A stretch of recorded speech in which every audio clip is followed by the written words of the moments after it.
History of MMM, how it all began. Starting up of MMM, in 1989, Moscow Executive Committee in Leninsky District registered MMM as a cooperative society. It is in Russia. A few words about the leader.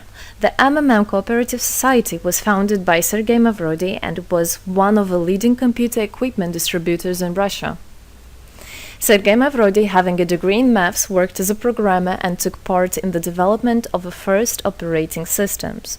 Few words about his decision to make his own company is the fact that having worked as a simple worker from 8 to 5, he understood that freedom is the most important for him, because that work of 8 to 5 is literally a slavery. At any point, at any time, the company can throw you out and you'll be left without nothing, although you could have worked in that company for years and years. So he realized it. This is why he decided to create his own child, and he knew whatever his efforts will be, it will come back to him in form of dividends and income.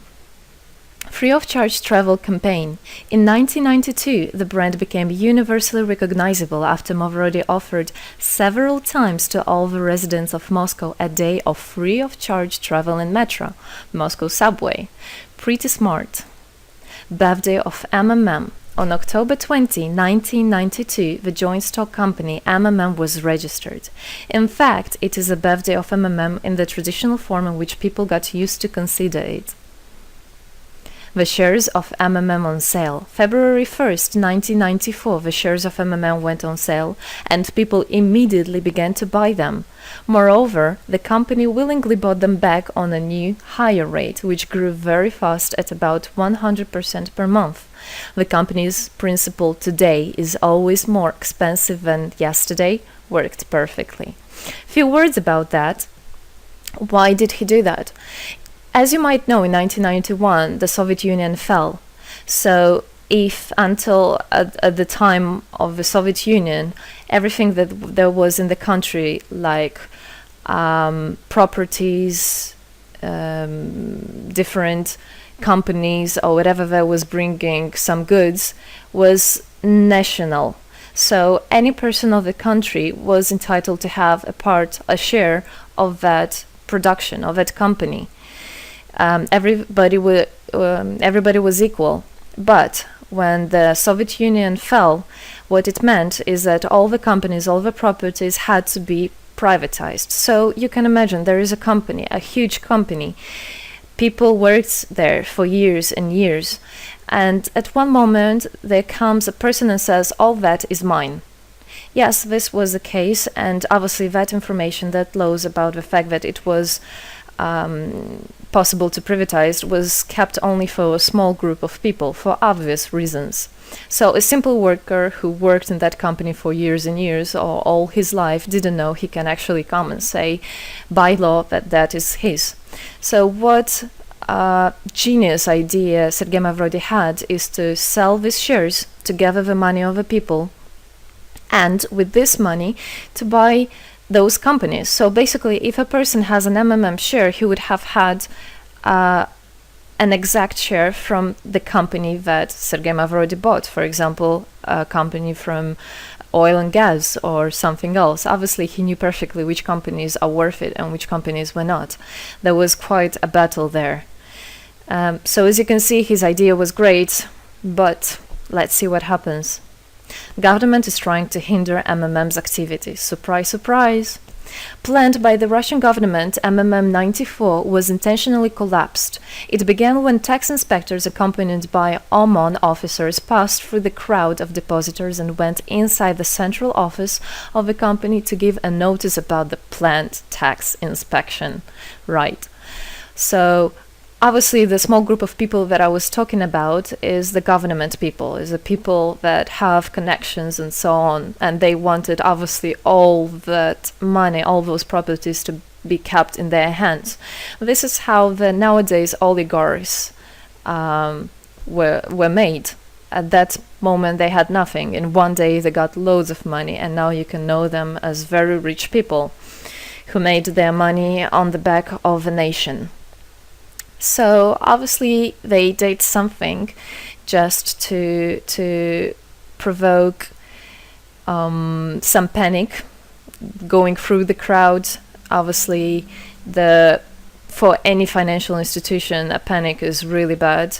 As I remind you, at that time, MMM was selling shares, was a share stock company, let's say. Mavrody's arrest.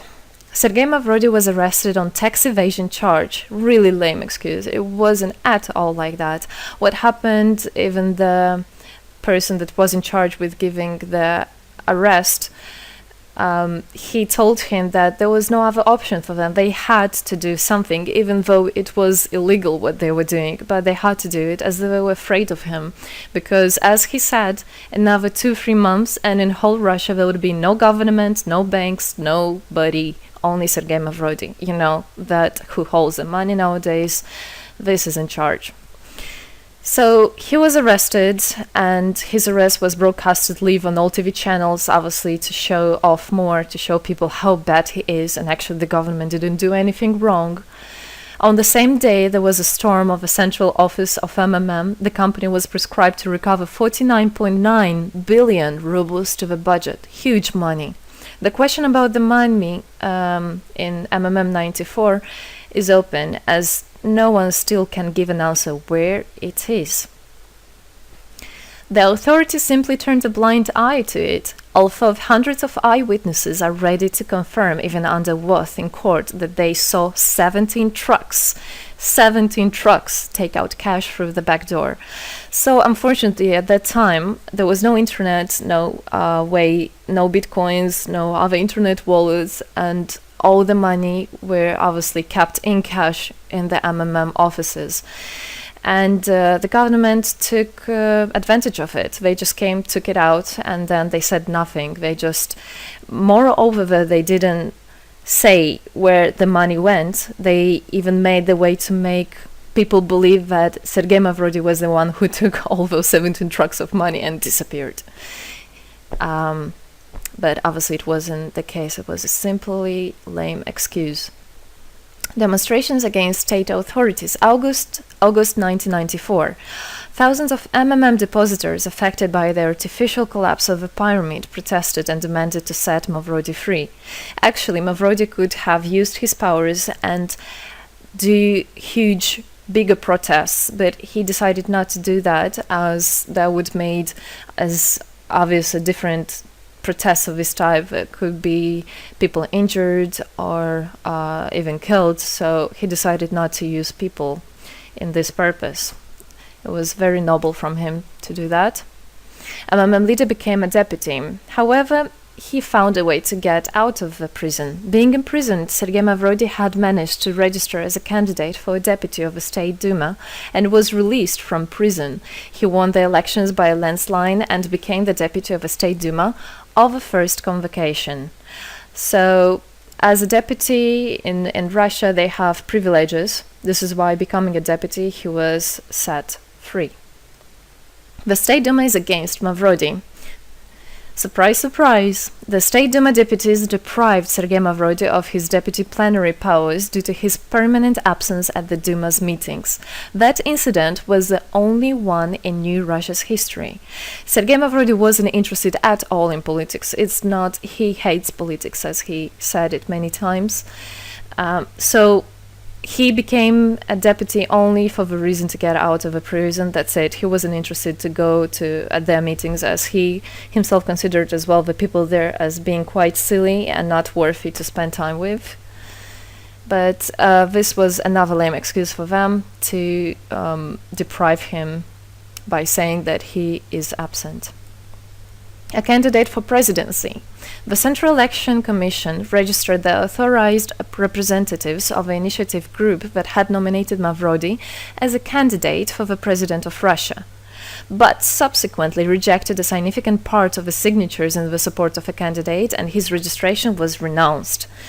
So, for obvious reasons, they did that again. They weren't interested into having a fair president, a fair leader on top of their head.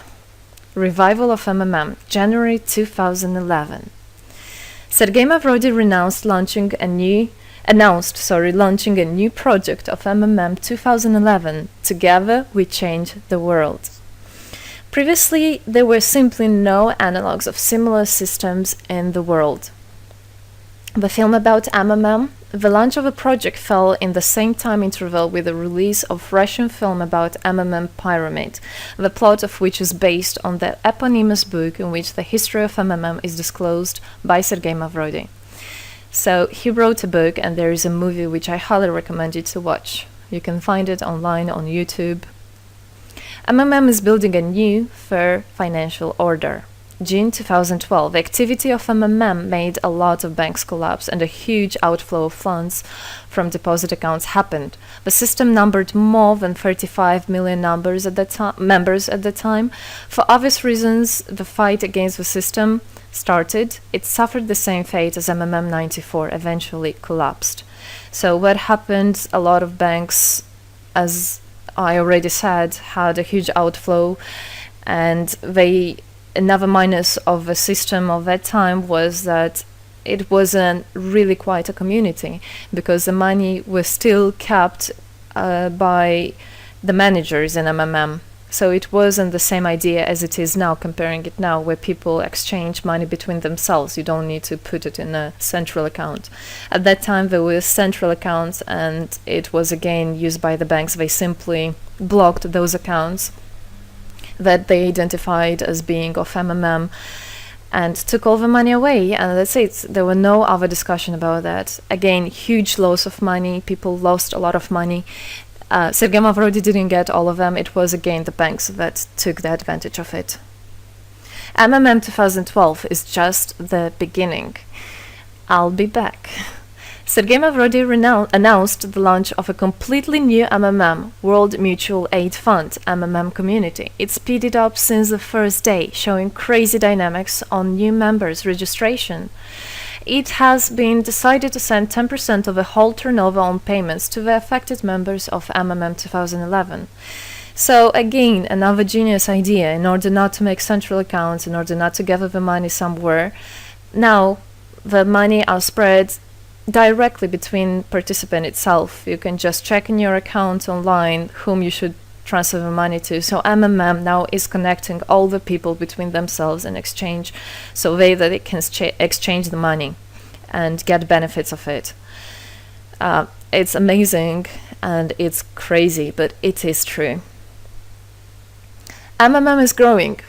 Some short facts. 2012, MMM started its development in India. It had great, huge developments. 2012-2013, following India, MMM Bangladesh was launched as well. 2013, MMM Indonesia was launched. 2014, MMM Hong Kong. And it's not the end. MMM Global, 2014. MMM Global started up in the spring 2014. It is a voluntary network, a community of millions and millions of people from more than 100 countries worldwide. So there is already MMM settled in Argentina, Brazil, Philippines, Hong Kong, and other, and all the rest of people in the world from all the countries of the world are able to participate as well. So they rebelled against the financial slavery and combined their money for this purpose. So how it is possible? MMM, the Republic of Bitcoin. Bitcoin is another genius idea to set the world free. For MMM Global participants' convenience, there were some 20 ideas on funds transfers implemented. From now on, all the countries where you can buy and sell Bitcoins can be registered in a branch of Free People of the Republic of Bitcoin. Thus, there is no barriers to develop MMM in small countries due to their restrictions on the international bank transfers. Banks. This is not something that we would want to use, as the banks can anytime put restriction on an account or even block an account and take all the money. Yes, the banks can do that. Read better your contract. So, Bitcoins is really genius idea to do that. Join MMM Global, join our community, set the world free. Don't hesitate, don't even think of going back, just go always forward. We are writing the history right here and right now. We are not going to be any more slaves working from 8 to 5, having pennies for that. We want to hold our own money and to get the benefits of it. I don't want a bank to use my money for their own purposes. I want us people, free people, to use our money, to exchange the money when it is needed, and to help each other. This is really a great idea. And join us, write the history here today with us, and together we will indeed change the world.